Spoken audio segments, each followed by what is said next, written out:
Next बेटा हमारा है न्यूमेरिक कीज़। कीबोर्ड के बिल्कुल लेफ्ट साइड पर बेटा हमारा एक स्मॉल सा पोर्शन बना होता है जो बिल्कुल कैलकुलेटर की तरह का बना होता है, जिसमें 1 2 3 4 5 6 7 8 और 9 यहाँ तक काउंटिंग होती है। 0 आपके बिल्कुल नीचे होता है। वो वाला आपका पोर्शन बेटा फंक्शन न्यूमेरिक कीज़ का कहलाता है। अच्छा बेटा, न्यूमेरिक कीज़ की डायग्राम आगे मैं आपको दिखा भी देता हूँ। हमारा ये जो पोर्शन है ये हमारा न्यूमेरिक कीज़ का पोर्शन कहलाता है। अब न्यूमेरिक कीज़ किस मकसद के लिए इस्तेमाल होती हैं? हमने ज़्यादातर ये लोग जिन्होंने कैलकुलेशंस करनी होती हैं बार बार, ठीक है, बजाय इसके ये कि वो इन नंबर्स को इस्तेमाल करें। इन नंबर से भी कैलकुलेशन हो सकती है, लेकिन यहाँ पे हमें 1 को प्रेस करना फिर 9 को प्रेस करना, वो हमारी कीज़ के फिंगर्स के दरमियान डिफरेंस बहुत आ जाता है। यहाँ पे हम सिंगल हैंडेड जो सा है वो एक ही हाथ को इस्तेमाल करते हुए, राइट हैंड साइड को इस्तेमाल करते हुए हम बड़े आराम से जो सा है वो फंक्शंस को, इन कीज़ को इस्तेमाल कर सकते हैं। न्यूमेरिक कीपैड बेटा हमारे नंबर्स के ऊपर मुश्तमिल होता है, फिर प्लस के साइन के ऊपर नेगेटिव, मल्टीप्लाई, डिवाइड का साइन है, एंटर का साइन है। अगर हमने पॉइंट शामिल करना है तो पॉइंट का साइन है, 0 है। अच्छा बेटा, ये जो हमारी की है नम लॉक की, ये नम लॉक की आपके इस पोर्शन को एक्टिवेट करने के लिए या डीएक्टिवेट करने के लिए इस्तेमाल होती है। अगर आपने एक दफ़ा नम लॉक दबाया होगा और ये वाला पोर्शन एक्टिवेट है तो बेटा आपके ये वाले पोर्शन में लाइट रोशन हो जाएगी, लाइट ग्लो करेगी, जो इस चीज़ की निशानी है कि आपकी नम कीपैड को एक्टिवेट कर दिया गया है। अब जब नम कीपैड एक्टिवेट होगा तो आप 1 2 3 4 5 6 7 8 प्लस माइनस डिवाइड मल्टीप्लाई सबको इस्तेमाल कर सकते हो। लेकिन जब आपने दोबारा नम कीपैड अप्लाई किया और आपकी ये की रोशन नहीं होगी तो अब आप इस कीपैड को इस्तेमाल नहीं कर सकते, बल्कि अब इसके ऊपर जो ये बाकी चीज़ लिखी है जैसे एंड है, पेज अप है, पेज डाउन है, होम है, एरो कीज़ बनी हुई है, तो अब आपकी ये वाली कीज़ इस्तेमाल में आना शुरू हो जाएंगी। तो न्यूमेरिक कीपैड बेटा हमारा नंबर्स के ऊपर मुश्तमिल होता है। इसके ऊपर एक नम लॉक का बटन होता है। उसका बटन दबाने का मकसद क्या होता है कि आप इस पोर्शन को एक्टिवेट करना चाह रहे हैं या इस पोर्शन को एक्टिवेट नहीं करना चाह रहे। अगर वो बटन प्रेस होगा तो आपका ये पोर्शन एक्टिवेट हो जाएगा, तो आप नंबर्स को क्लिक कर सकते हो। अगर वो पोर्शन प्रेस नहीं होगा, यानी नम लॉक का बटन प्रेस नहीं होगा, ये लाइट आपकी ग्लो नहीं कर रही होगी, तो इसका मतलब कि आप ये वाला सारा पोर्शन असेस नहीं कर सकते। ये आपका न्यूमेरिक कीपैड डीएक्टिवेट हो जाएगा। उस केस में ये जो आपकी दूसरी कीज़ इसके ऊपर बनी हुई है, 7 के ऊपर होम लिखा हुआ है, 4 के ऊपर लेफ्ट एरो की बनी है, 6 के ऊपर राइट एरो की बनी, तो तब आपकी ये वाली कीज़ काम करना शुरू हो जाएंगी। फंक्शन कीज़ के बारे में बेटा हमने पढ़ा था, तो फंक्शन कीज़ आपकी F1 से लेकर सबसे टॉप रो में ये F12 तक ये तमाम आपकी फंक्शन कीज़ कहलाती हैं।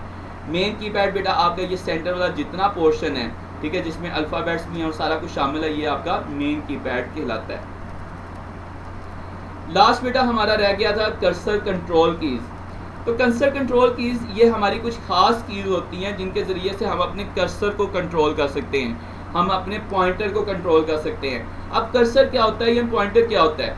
मिसाल के तौर पर बेटा अगर आप लिख रहे हो, कोई भी आप डॉक्यूमेंट टाइप कर रहे हो, तो वो एक छोटी सी चीज़ ब्लिंक कर रही होती है, ठीक है, जहाँ पे आप लिख रहे होते हो वहाँ पे एक चीज़ ब्लिंक कर रही होती है। अब आप राइट एरो की दबा के उस ब्लिंकिंग कर्सर को राइट साइड पर, लेफ्ट दबा के राइट साइड पर, अप दबा के अप, डाउन दबा के डाउन, बैक स्पेस दबा के एक करैक्टर पीछे डिलीट कर देते हो, डिलीट दबा के एक करैक्टर अगला डिलीट कर देते हो, होम दबा के उसको लाइन के शुरू में ला सकते हो, एंड दबा के लाइन के आखिर में ला सकते हो, पेज अप दबा के आप निचले पेज पे आ सकते हो, पेज डाउन दबा के आप ऊपरले पेज में जा सकते हो। तो ये तमाम काम, यानी पेज डाउन दबा के आप नीचे वाले पेज पे आ सकते हो, पेज अप दबा के आप ऊपर वाले पेज पे जा सकते हो। ये तमाम आपकी जो कीज़ होती हैं ये कर्सर कंट्रोल कीज़ कहलाती हैं। इनका मकसद क्या होता है कि आपके कर्सर को कंट्रोल करना। आपका कर्सर क्या है? वो आपकी जो चीज़ पॉइंट आउट कर रही होती है। मिसाल के तौर पे आप किसी फोल्डर में मौजूद हो, तो आपने पहला कोई आइटम सेलेक्ट की हुई है, तो आप राइट साइड को दबाओगे तो अगली आइटम पे चले जाएगा, फिर दबाओगे तो फिर अगली आइटम। तो वो हमारी इस कर्सर को कंट्रोल करने के लिए जो कीज़ इस्तेमाल होती हैं उनको हम कर्सर कंट्रोल कीज़ कहते हैं। कर्सर कंट्रोल कीज़ बेटा हमारी कौन कौन सी हैं?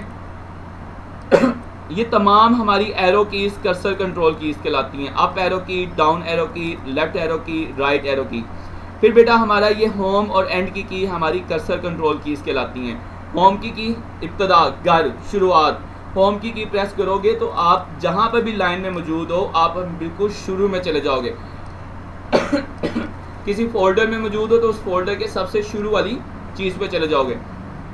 एंड यानी इंतहा, आखिर, आखिर। एंड की जब आप प्रेस करोगे तो आप किसी भी लाइन के सबसे एंड पे चले जाओगे। यानी कि अगर आप किसी फोल्डर में मौजूद हो तो उस फोल्डर में सबसे लास्ट चीज़ जो होगी आप उस पर चले जाओगे। पेज अप और पेज डाउन की पेज अप और पेज डाउन की अगर आप लोग प्रेस करते हो तो बेटा इसकी वजह से आप जहाँ पे भी मौजूद हो एक पेज नीचे और एक पेज ऊपर आप अपनी डॉक्यूमेंट को लेकर जा सकते हो। तो बेटा ये जो हमारा कीबोर्ड इस टाइम आपके सामने मौजूद भी है, ये QWERTY लेआउट कीबोर्ड है। QWERTY मैंने क्यों कहा था, क्योंकि इसकी पहली 6 हरूफ QWERTY, ये पहले 6 हरूफ जो से हैं वो QWERTY को प्रोनाउंस करते हैं, इस वजह से हम इनको QWERTY लेआउट कीबोर्ड कहते हैं। इसको आप QWERTY लेआउट कह लो या QWERTY लेआउट कह लो। नेक्स्ट बेटा हमारी वीडियो पिक्चर जो सी है वो हमारी डिवोराक लेआउट कीबोर्ड की है। ये इससे पहले शायद आपने ना कभी देखा हो, लेकिन एप्पल वाले जो एप्पल कंपनी है उसने 2010 में जो एप्पल लॉन्च किया था उसके अंदर उसने डिवोराक लेआउट को मुतारिफ करवाया था। अब डिवोराक हमारे QWERTY लेआउट से काफ़ी डिफरेंट है। वहाँ पे हमारे QWERTY है, यहाँ पे हमारा लेस देन का साइन, ग्रेटर देन का साइन, PYFGC, ठीक है, उसके बाद AOE। यहाँ पे उसने तकरीबन सारे वोवल्स को इकट्ठा करने की कोशिश की है और बाकी सारे सेंटेंसेस को अलहदा करने की कोशिश की है।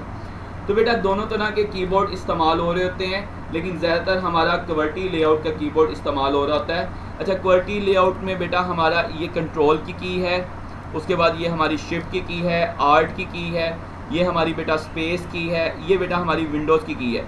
विंडोज़ की बेटा आप जब भी प्रेस करोगे तो आपको ये विंडोज़ इस तरह शो होना शुरू हो जाती है। ये चाहे तो स्टार्ट बटन पे आप क्लिक कर दो, चाहे तो आप विंडो की को यहाँ से कीबोर्ड से क्लिक कर दो, दोनों से आपको सेम चीज़ या सेम ऑपरेशन परफॉर्म होता हुआ नज़र आएगा। तो बेटा कुछ कीज़ की प्रैक्टिस हम आज करेंगे, साथ हम अपने टाइम को चेंज करने के प्रैक्टिकल करेंगे। तो बेटा होप सो आज की टॉपिक की आपको समझ आई होगी। आपको कीबोर्ड के हवाले से कोई भी मज़ीद चीज़ पूछनी हो तो बेटा आप लोग पूछ सकते हैं। आज का टॉपिक हमारा इतना ही था, आगे हम इंशाल्लाह प्रैक्टिकल करेंगे। थैंक यू सो मच बेटा।